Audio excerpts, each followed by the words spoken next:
प्रधानमंत्री जी भी अपना दौरा छोड़ के बीच में आ गए हैं। गृह मंत्री जी भी वहां पहुंच गए हैं।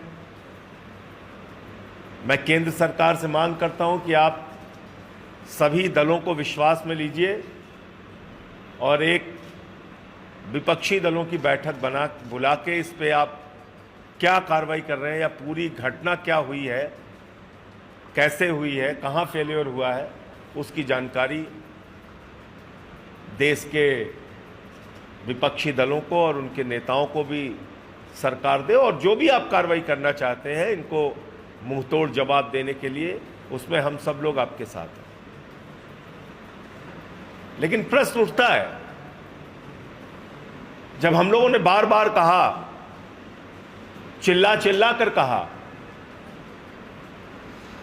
कि पैसे को प्राथमिकता मत दीजिए, भारत की सेना इस राष्ट्र का गौरव है, सेना की भर्ती में कोई हिला हवाली मत कीजिए। हमने बार बार इस बात को कहा कि सेना की संख्या कम मत कीजिए। कोई नेता जाके वहां पे बंदूक लेके भारत की सीमाओं की सुरक्षा नहीं करता, हमारे जवान करते हैं, वो लड़ते हैं वहां पे रहकर।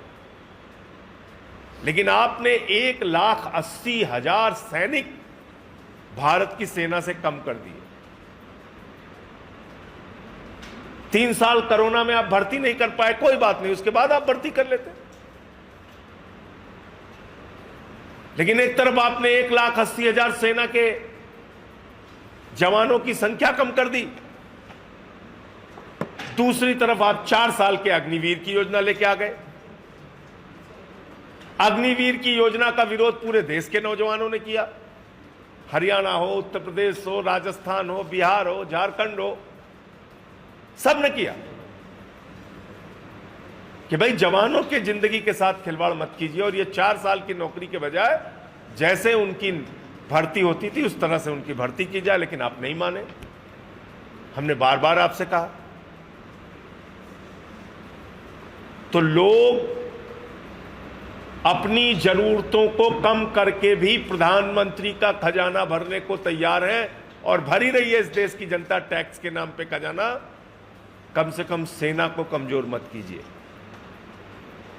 सेना की संख्या कम मत कीजिए।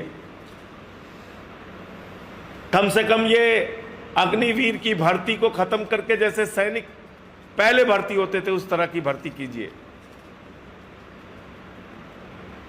तो ये विषय भी मैं चाहता हूं कि अब इतनी बड़ी घटना हुई है तो सरकार को इसकी ओर पुनर्विचार करना चाहिए। इस वीडियो को लाइक करें और चैनल को सब्सक्राइब जरूर करें।